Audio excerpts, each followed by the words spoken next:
Hello everybody, my name is Jan Dufour and I'm an independent Stampin' Up! Demonstrator. I'm coming to you from just outside of Louisville, Kentucky. Today's cards are going to be amazing if you need to do multiples. It's quick, they're cute, and they will be able to let you pound out tons of cards. So if that's a need, and it doesn't have to be the same kind of card. So what I did, well, first let me show you one of the cards. Well, first I'd have to get one of the cards. Hang on. Sorry about that, guys, but you know me. If you followed me at all, I don't read tape. So here we go. I don't edit. And here you go. Anyway, so like for instance, this is one of the cards. And it's a simple set of 2 stripes and a sentiment. So we've got that one. We've got Be Merry and more Be Merry and Season's Greetings. So that's the Christmas cards. Then I did Wishing You Comfort and You're in My Hearts and Prayers on 2 of them with different colorways. So the bottom line with this is they're very quick to put together. First thing I did was I looked at my sentiments and I decided I want, they need to be not small, but they need to be compact. They can't be spread out. I could have done Happy Birthday, Enjoy Today on this one. I did the Be Merry, and these are a little bit smaller. It's reduced to 80%, so they're actually bigger than this, but, Peace on Earth, Warm and Cozy would work. I did the Season's Greetings. You could do Love and Joy. Here's Embrace the Beauty of You. You mean so much. Holding You Close in My Heart is the one that I picked for this one. Let's see. Wishing You Comfort. So Sincere is a great one. I'm so thankful for you. So proud of you. You're in My Hearts and Prayers. And just a note or thanks or hello. Miss you. All of these work. So basically look at your sentiments, decide what you're going to make, and pull those out. So that's what all of these things are. And I just stamped them on pieces of scrap papers that I had. And then when I was trying to decide what to cut out, I like multiple layers usually for a sentiment to make it stand out more. So you should keep track of what things layer well. I literally went through my dies, pulled them out, these right here as a matter of fact, pulled them out and decided, these things stagger, so those would work. You could use the circles that are in this one, and I think I used this one too. Now here's 2 different shapes, but they work. I used this one with a few things too. So just, even your 2 circle punches, one larger than the other, would also work. So now you got your sentiments ready, or you have an idea of what you're doing. We'll put those aside and then pull out your pretty paper. And this is a great way to use, all of the pieces of paper you bought because you loved this particular sheet or you loved that particular sheet and you used it, but then you have all of the rest of this DSP and it's beautiful. I want to mention that this is one of our every catalog we usually pick a service project type thing. And if you purchase this particular set, which is called, I can't remember. Let's see. I'll get it and it's marked in the, down below in the supplies, but Stampin' Up! Sends $3 to the charity for this particular set of paper. So you pick your DSP, and I always like sparkly on it. Now you don't have to do that. You could use another solid piece, for example, on this one, instead of using the sparkly, if you didn't have any or didn't have any that matched or you didn't want to use it, then you could just use like a darker color or pick like Blackberry Bliss or one of the other colors and just have a plain strip of paper. It doesn't have to be sparkly. That's just my choice. And you'll notice this particular one doesn't have a back piece to it because I felt like getting a back piece to it was making the sentiment too large. But because it hangs over on this, I felt like it stood out enough. And that was okay with me. The other thing is the trick that you have where you take a sentiment and you just lay it on your ink pad like this. Let it dry a little bit, and then you have just a little strip of color around it, and that will help make it stand out more if that's what you choose to do. So now I've got my sparkly paper, I've got my DSP, then decide what color you want for the base and go to town. Because your card bases should be easy to set up. Those are your normal 5.5 by 8.5 scored at 4.25. And of course you can do a flip top one too. You don't have to do one that folds like a book. And then you cut your strip, which again in the instructions is on the project sheet. If you're watching me through YouTube, there'll be a link to go to my website and then go to this particular one called Quick Strips for Multiple Cards. And there'll be a project sheet in the listing as well as the video and the other things that come with it. So as you can see, I just picked, the name of this particular one was 3 Sparkle Glimmer. And then there was another one that I picked because I do like the sparkle. And you can use the plain, like just a sheet of the foil type colors, and that works well too. And I particularly like them for things like sympathy cards and, you know, those special cards, anniversary, something that you really want to make special, if you will.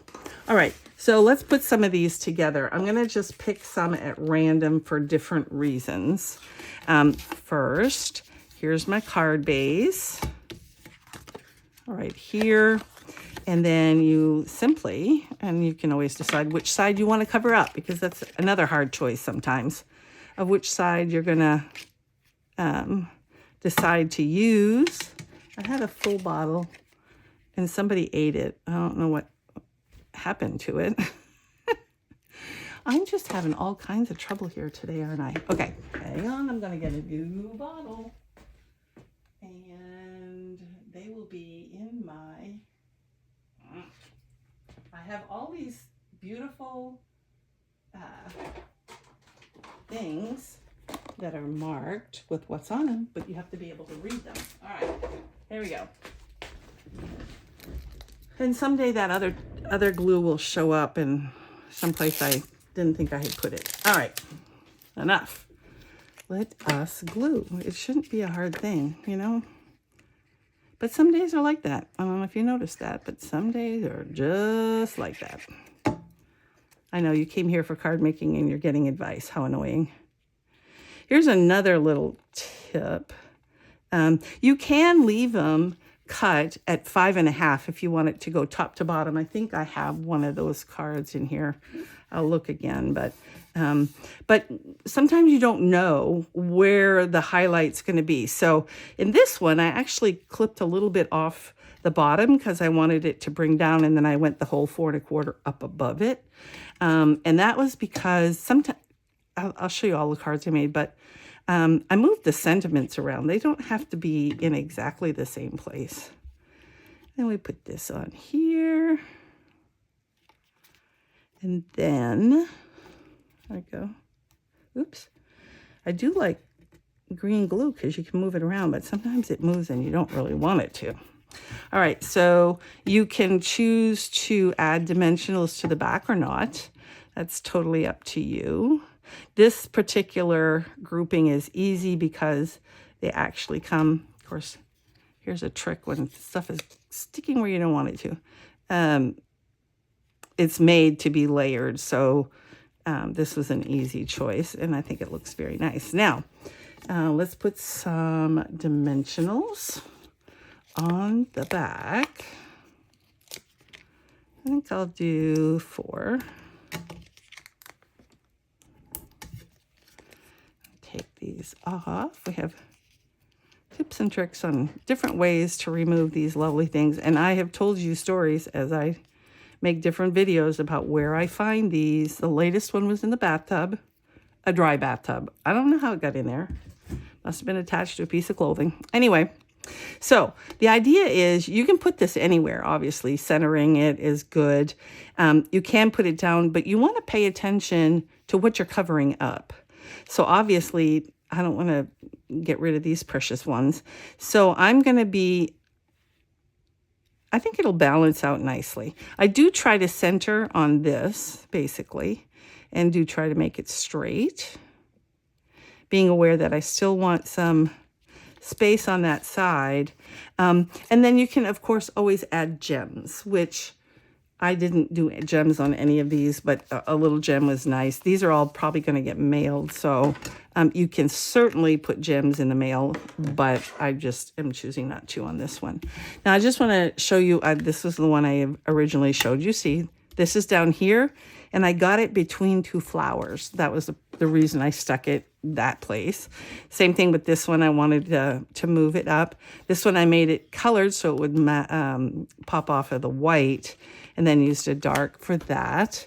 This one is just two different concentric circles. This is the 2-inch, and then I think this is the 1 3/4, and then the 2-inch. So there's that. This one I brought down again just because I wanted to balance that off. I haven't hit the one that I was trying to look for. Oh yeah, I see it now. This time I put it here because I wanted the little deer to show there. And then I put this one slightly up because I wanted this house to show. Here's an example of me going all the way to the edge. And you can pick out that, you know, our DSP has so many pretty colors. It's easy. I could make this card in about 5 different colors and it would be great. And then here's the final card. And this one I'm showing you because, again, I'm real. I made this card. I was cutting up all of my cardstock and putting it all over the place. And I have them, you know, still ready to make, that kind of thing. Then when I went to open it, I went, that feels funny.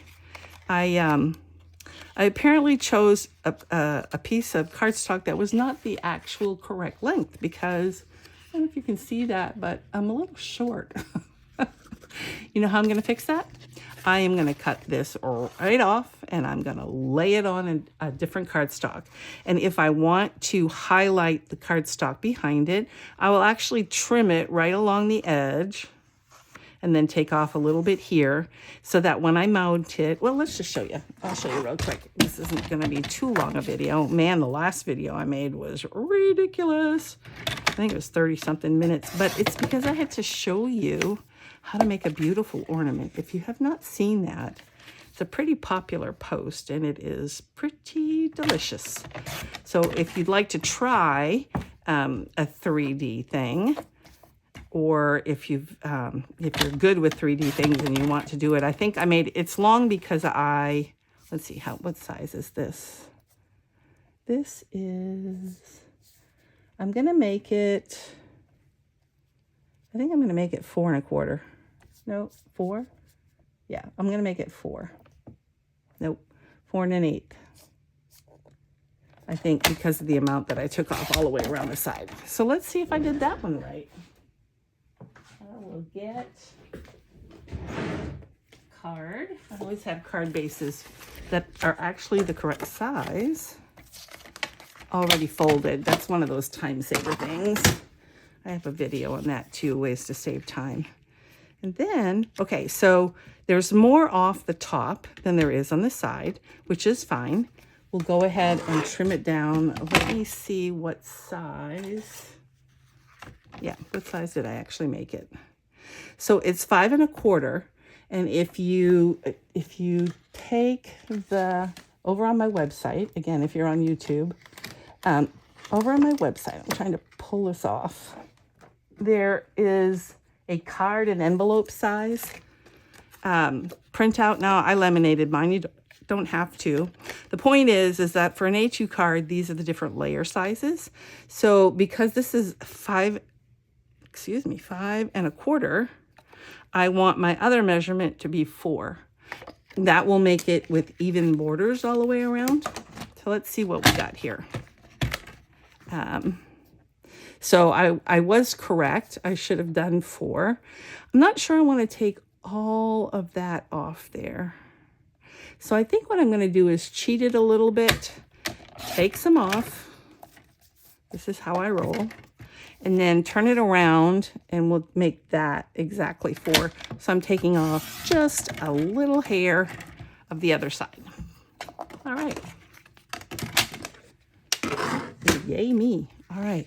Now look at that. And actually it would be, and of course it fits perfectly. And actually, I don't think I'm going to glue this down because I think I'm going to try, I don't know, another color and see if I like it better. But that's how you fix some of the mistakes you make. You can always cut out a piece of whatever you made and use it. So I hope you enjoyed this video. If you are on YouTube and you want to go to my website to get the project sheet, which, just so you know, it has a picture and the cutting instructions, then go to stampmesilly.com. If you have any questions, if you don't have a demonstrator and would like a free catalog, you can email me at jandufour@yahoo.com. And if you would like to purchase anything, you can go to my online store at jandufour.stampinup.net. This is the end of October. Now there's one more, but right this minute in the month of October 2024, there are 30% off our kits, which is a great deal. I'm loving this, which is one of the kits, and it creates a box that has dividers with a bunch of different cards that you can make.